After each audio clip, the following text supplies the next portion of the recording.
Hello बच्चों, आज का हमारा विषय है हिंदी कक्षा 4। उसमें है पाठ तीसरा 7 रंगों का गुलाब। जो एक चित्र कथा है। 7 रंगों वाले गुलाब के बारे में हमें इंद्रधनुषी गुलाब है जो इसके बारे में हम बात करेंगे। और इस पाठ के अंदर हमें जो बताया गया है उसके हम ये पाठ के माध्यम से देखते हैं कि इसके हमें क्या शिक्षा मिलती है।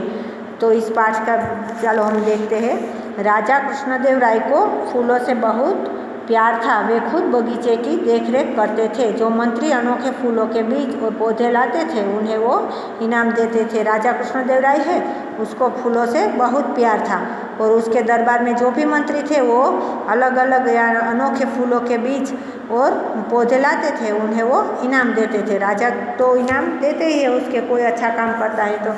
एक दिन वन मंत्री ने राजा कृष्णदेव को बताया, महाराज पास के बगीचे में 7 रंगों वाला एक गुलाब का फूल खिला है। आज तक इंद्रधनुष जैसे रंगों वाला फूल किसी ने नहीं देखा होगा। तो राजा बोलता है, चलो हम भी चलकर देखते हैं इंद्रधनुष के रंगों वाला अनोखा गुलाब का फूल। राजा भी बोलता है। देखो राजा के पास में वो पंडित जैसा दिख रखा है ना, वो दिखाई दे रहा है। वो कौन है पता है? राजा का जो पंडित होता है ना वो है, उसका नाम है तेनालीराम। वो बहुत बुद्धिशाली है। तो वन मंत्री फिर से बोलता है, महाराज पहले मैं उस बगीचे के माली से बात कर लेता हूँ, फिर हम सभी वहाँ देखने चलेंगे। तो राजा बोलता है ठीक है। फिर तेनालीराम भी वही थे। वे सोचने लगे। वो जब वन मंत्री उसको बता रहा था ना राजा को कि इंद्रधनुष वाला गुलाब हम देखते, तब वो तेनालीराम वहाँ खड़ा था और वो सोचने लगा कि लाल गुलाबी सफ़ेद और काले गुलाब भी देखे हैं, पर 7 रंगों वाला इंद्रधनुषी गुलाब का फूल, वो भी सोचने लगा कि ऐसा फूल कभी हो सकता है। तो वो अगले दिन सभी मंत्रियों और मित्रों के साथ राजा कृष्णदेव राय अनोखे इंद्रधनुषी गुलाब के फूल को देखने के लिए गए और बोले, आइए महाराज बगीचे में आपका स्वागत है। वो माली बोलता है कि आइए महाराज बगीचे में आपका स्वागत है। बगीचे में 7 रंगों वाले इंद्रधनुषी गुलाब के फूल को देखकर सभी चकित रह गए। देखो यहाँ दिखाई दे रहा है 7 रंगों वाला इंद्रधनुषी गुलाब, तो वो सब चकित रह गए, यानी हैरान रह गए सब। कमाल का फूल है, एक मंत्री बोला। और राजा बोलते हैं, वाह सचमुच अनोखा फूल है। और दूसरा मंत्री बोलता है, मैंने ऐसा फूल कभी नहीं देखा। सब खुश हो जाते हैं और सब अपनी अपनी राय देने लगते हैं। तभी वन मंत्री ने गुलाब दिया और महाराज माली को तो इनाम मिलना चाहिए। और तभी वन मंत्री ने सुझाव दिया कि महाराज वन मंत्री को तो इनाम मिलना चाहिए। और राजा बोलते हैं, हाँ हाँ इनाम तो ज़रूर मिलेगा, पर माली को हमारे बगीचे में ऐसे ही इंद्रधनुषी गुलाब के फूल लगाने होंगे। राजा बोलता है, हाँ हाँ मैं इसको इनाम तो ज़रूर दूंगा। फिर वो राज्य का बगीचा है उसमें भी उसको ऐसे फूल वाला पौधा लगाना पड़ेगा। तेनालीराम सोच में पड़े थे। तभी उनकी नज़र उस पौधे की एक कली पर पड़ी जिसकी पंखुड़ी अंदर से सफ़ेद दिख रही थी। तेनालीराम सब समझ गए।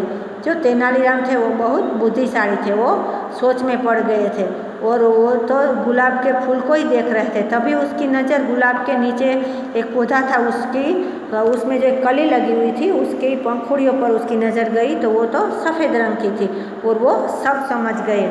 फिर बोलते हैं, राजा कृष्णदेव राय माली को 1000 सोने के सिक्के इनाम में देते हैं, यह लो तुम्हारा इनाम।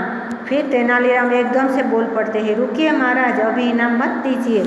सभी तेनालीराम को हैरानी से देखने लगे। माली और वन मंत्री भी डर गए। जो तेनालीराम है उसके सामने सच्चाई आ गई थी और वो बोल पड़ता है कि रुकिए महाराज अभी वह इनाम मत दीजिए। तभी वन मंत्री और माली दोनों डर गए क्योंकि उन दोनों की मिलीभगत थी। उन दोनों को पता चल गया कि हमारा झूठ सबके सामने आ जाएगा और जो हमने दिखावे के रंग चढ़ाए हैं फूल पर वो भी सामने सबके आ जाएंगे। क्या बात है तेनालीराम? राजा तेनालीराम से प्रश्न करते हैं। तभी देखो तेनालीराम उसको बताते हैं। तेनालीराम ने पास में रखा पानी से भरा जग उठाया और सारा पानी उस इंद्रधनुषी गुलाब के फूल पर गिरा दिया।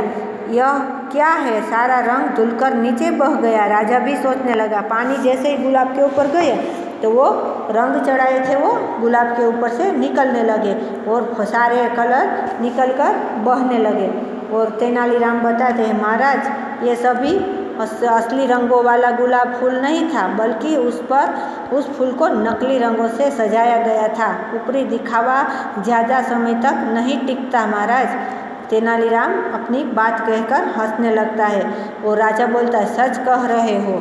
माली और मंत्री राजा से अपनी गलती के लिए माफ़ी मांगी। हमें माफ़ कर दीजिए महाराज। दोनों माफ़ी मांग रहे हैं राजा से और बोलते हैं कि हमें माफ़ कर दीजिए। राजा बोलता है, ठीक है, हम तुम्हें माफ़ करते हैं, लेकिन दोबारा ऐसा करने पर सज़ा ज़रूर मिलेगी, समझे। राजा उसको कहते हैं कि अब दूसरी बार ऐसी गलती नहीं होनी चाहिए।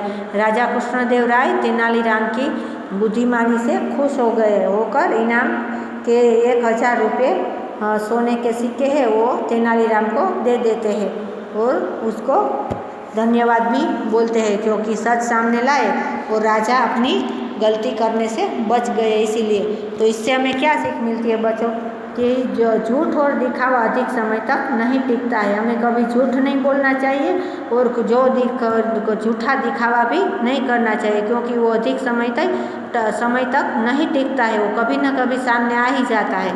तो हमारे पास जितना ज्ञान है उतना ही हमें दिखाना चाहिए। जो हमारे पास नहीं है उसे हमें नहीं दिखाना चाहिए, वरना हमें मुँह की खानी पड़ती है। तो बच्चों, इस पाठ से आपको कुछ ना कुछ समझ में आया होगा और आपको पता चल गया होगा कि झूठ और दिखावा हमें नहीं करना चाहिए। तो मज़ा आया ना बच्चों इस पाठ से। तो चलो, ये वीडियो है, आप बार बार देखना और ये पाठ समझना, तभी आपको अच्छी तरह से समझ में आ जाएगा। Bye bye.